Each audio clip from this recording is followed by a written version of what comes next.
Hi, everybody.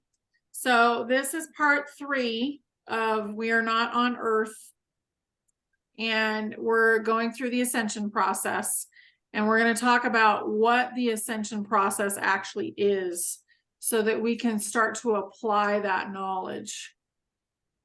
Okay, go ahead, Dana. Dana's our questioner. I am. Today Yes. I am. So what would you say about Ascension in this new universe, honey? There's nothing holding us back. So the separation of the beings that were on and inside of Earth going into this new universe creates this playland where we can actually not be held back by anybody, any outside forces. Yes. And actually that's why we are separated now from the Earth. Yeah. Because this is kind of an opportunity that is being offered to us. And it's a wonderful opportunity. So what would you say about this? Who are you responsible of as a person, as an individual? Yourself. Exactly. So we're responsible for ourselves, for our own ascension, for letting go of our own stuff, our own baggage and anchors and all of that. Yep. It is. And also I think it's very important right now to not worry about the others. But can you elaborate more on the subject matter? Why is it important to not worry about others?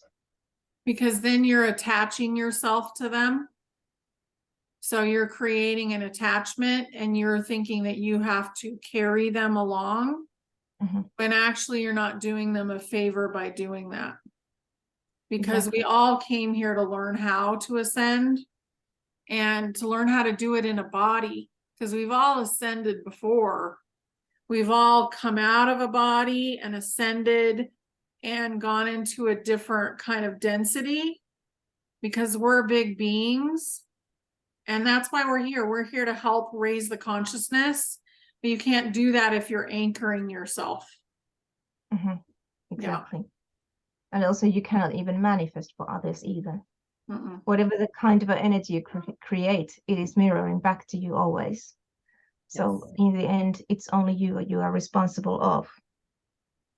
So how can you help others raise their own frequency? How can you, if you'd want to, you have this one person that's very dear to you, how would you go about helping this person ascend? You have to just lead by example. So basically doing your own work is going to help them be excited about doing their work.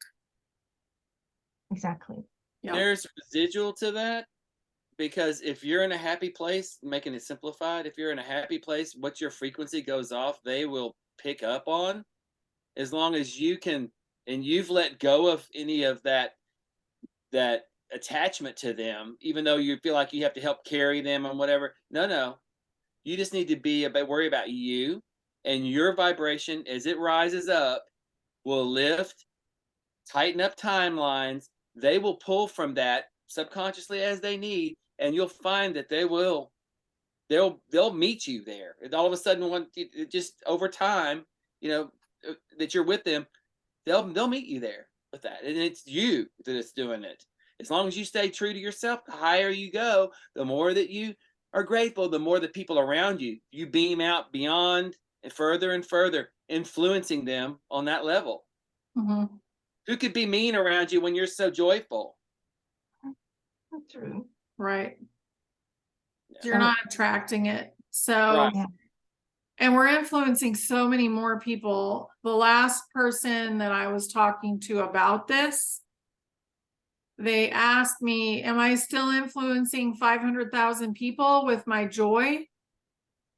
And I said, nope, looks like you're influencing 1 million people with your joy. So we have a whole lot of power within our consciousness that is changing things all around us. Yeah. So it's true. And that comes to show actually our limitlessness as well. because it's a big number. 1 million people are affected by your mood. Yeah. And on, you know, how many of us really think about, you know, it's just little old me, you know, that's how we've been programmed. What difference could I make? Well, what if you can make all the difference? Why not make all the difference? Why not stop thinking that you're a small being, small doer, when you are enormous, you are limitless.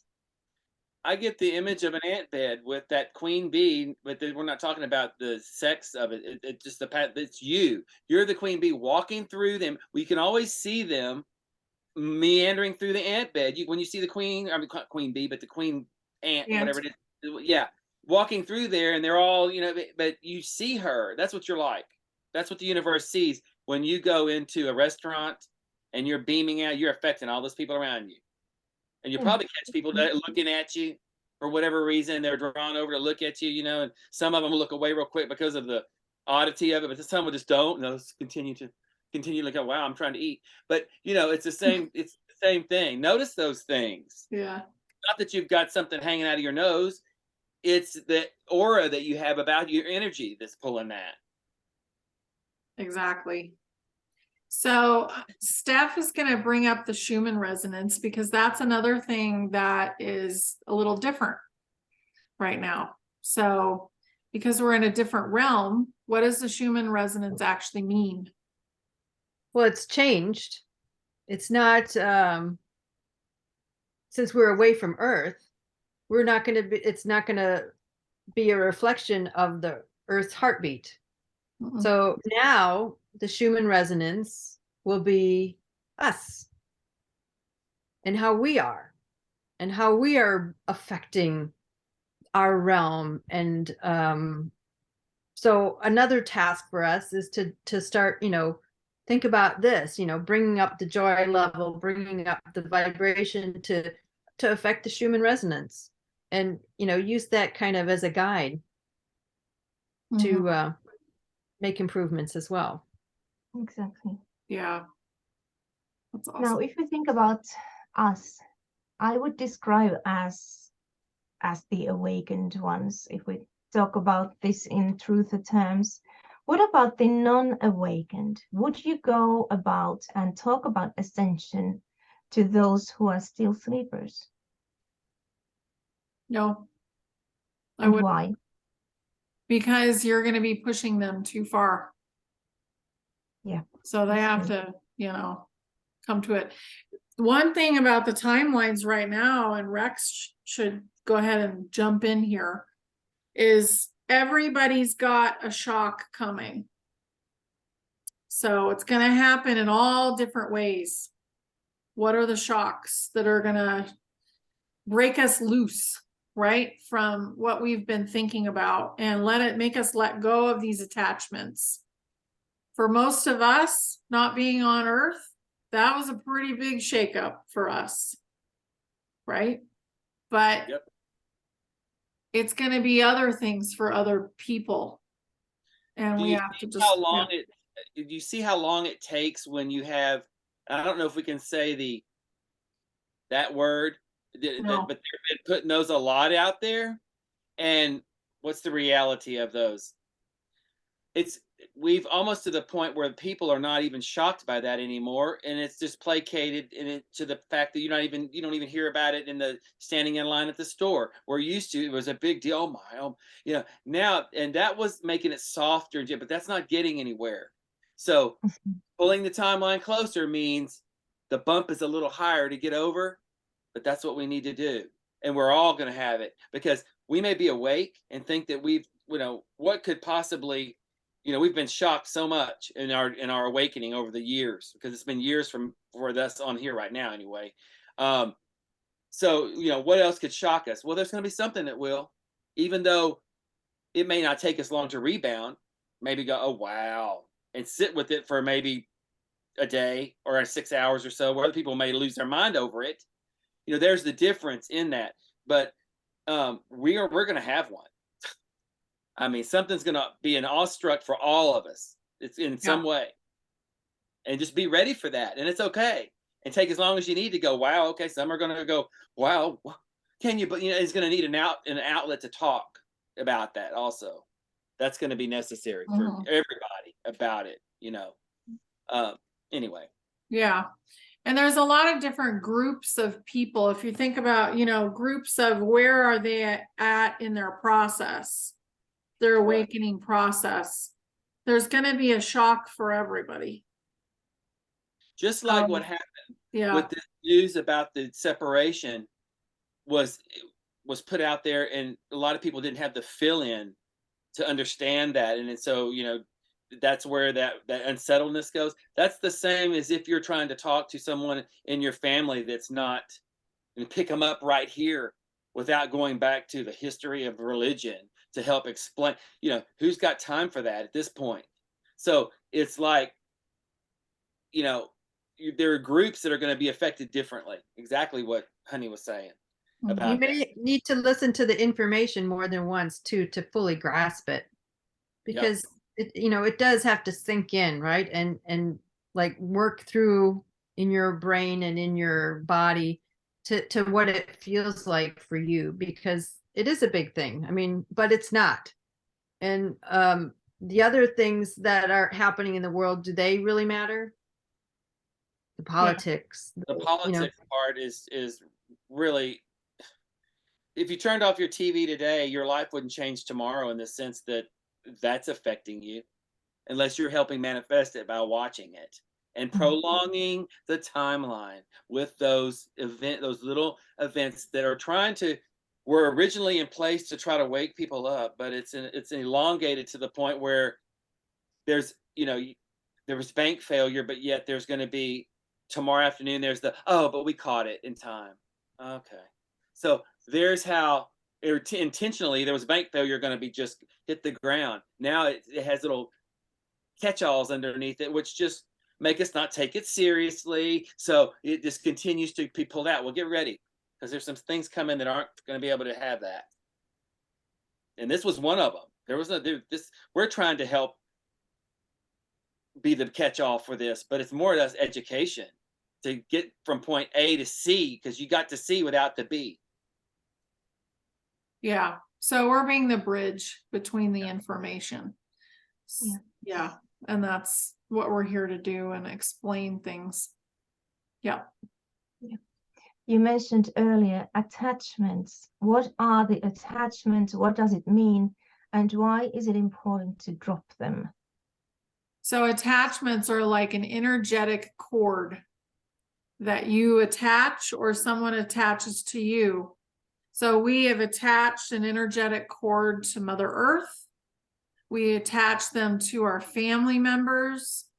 We attach them to money, to cars, all over the place. We've got all these attachments.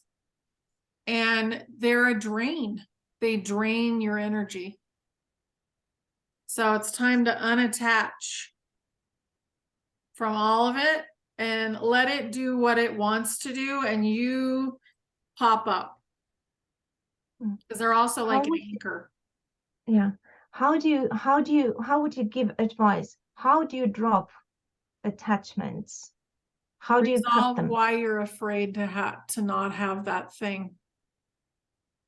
So whatever it is, whether it's the car or another being, like say it's a spouse or whatever, what is the fear within you that's keeping you attached? That's how you truly end the attachment. Yeah. And that doesn't mean you don't love them. You love these people, but you're also allowing them to be what they came here to be. What happens if you're obligated, always feel obligated because they're, to do something for your parents, and the intention is really not there for that, because they could do it. I mean, or it's just, or something like that, or call them, or they expect, or expect you to drive into town an hour and a half to go have Sunday dinner every Sunday, and it turns into a grudge instead of an enjoyment, because your life is taking its own thing, and now maybe let's do it every other Sunday because I can't, or whatever. But you go through that process. So when the day goes, you just go, no, I can't today. Yeah, start letting go. That's the letting go part. It's not about, it's just, what does your soul want? It doesn't want to go there today. It doesn't really want to go and visit with all of those, because it has to be every Sunday. I've got, and that's your body and your soul telling you don't want to go. So there's nothing rude or ugly about it, but just don't go that time. They grow learning that it's not always going to be their way. Everybody learns and grows from it. I've been there. Yeah. I just told a person a couple of days ago, my human feels reluctant to do that. And they were so flabbergasted that they just went silent. And I used that moment to leave that situation. Mm-hmm. I don't think I'll be bothered again. Anyways, so in practical terms, what does ascension mean to a person? How does their life change after the ascension? So after the ascension, you're going to have all of the light body that is your higher being inside of you. So you're going to have a crystalline body. You'll have all 12 strands of DNA activated. You will have basically be a limitless being inside of a human body that is the way it was supposed to be in the first place, the way it was intended to be. And you're going to realize who you really are. You're going to know who you really are. You're going to be able to see your past and your future because everything happens all at once. You're going to know about everything. And you're going to be truly sovereign. Yeah. Would you say it happens gradually, or does it happen all at once? Or can it vary depending on a person? It will vary depending on the person. We are in a window of energetic time right now, and we have a certain amount of time to like really expand, and that's speeding up right now. So I don't want to put timelines on it. I've said a lot of things in the past, and those things are still pretty intact. But we want to really just focus on letting go of the old and moving into the new and learning how amazing we actually are. And it's just incrementally learning that. And some people are further ahead and some are not. But what comes in is there'll be a certain point, and it's going to be like a cork, and everybody will just all of a sudden pop to the top. So a cork underwater. So think of a bathtub, and there's like a grate over the top of these corks, and all of a sudden it disappears and everything pops to the top of the tub. So it's going to feel like that, like, wow, I never knew that all this existed. Because we'll be able to see the ETs, the elves, the fairies, like everything will be visible for us, and we're going to be interacting. So you're going to get to be more and more amazing as it goes, basically. Almost, it's like you get heaven without having to go through the 3D dying thing. Yeah. It's all of a sudden this is the realm where, is it the end? Yeah, it's the end, because it's not the end. Poof. Now you're just gonna, you're not gonna have to go through and leave people behind and all this mess, because there's nothing to be sad about when you think about family members and not everybody's going to ascend. They're going there, ascending their way. If they have more lessons to learn, it's not to their advantage to be with you, but yet you're ascended, you can see them. So you'll be able to communicate with them, and that from that perspective, as well as being on the same level. They won't even realize that they're going to live out a 3D Earth that teaches them more lessons. Yet you'll ascend to beyond that, but you can still see them. So there's no sad. The point I'm trying to make is there's no sadness here in any of this. No, we all knew we all had a very good idea of how this would work when we came into this situation that we're in, but also things they're moving and changing as we go as well. So we're basically, you know, we're in it. We're in this process. And the more enjoyment you can find in this process, the better it's going to go. So whatever you have to let go of to find the joy, that's really, you know, good. Because, and if you feel like you can't let go of something, then ask yourself, why am I so attached to it? Why And can't I let go? if this doesn't resonate with you, then you've got a block. Yeah. I mean, And and all of us have had to go through that. we've all had things that I don't get it. I don't get that. I've been there. I mean, this is nothing. You can't talk about walking over the bridge unless you've done it. Thanks, Aubrey. But I mean, yeah. Yeah. I mean, because you can't.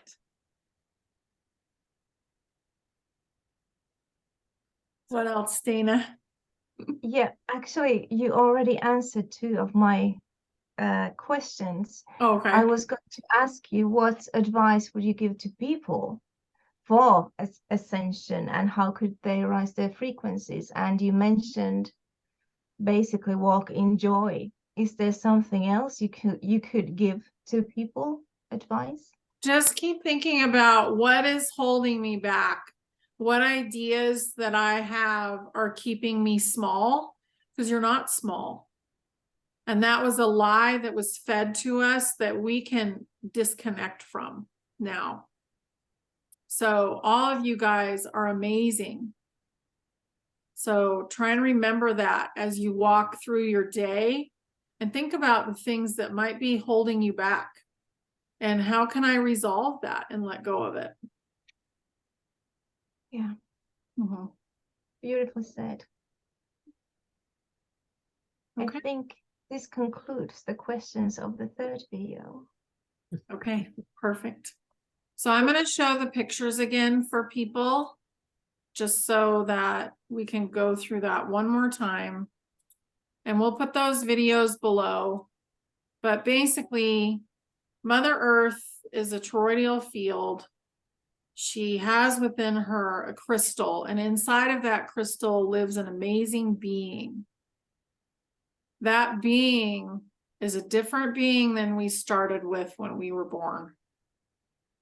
So Mother Earth has had a walk-in, and that walk-in is changing everything about Mother Earth. And in order to do that, she needed us to go, and she helped create a beautiful space for us to be in that basically has no limits. So think about what it is that you want life to look like,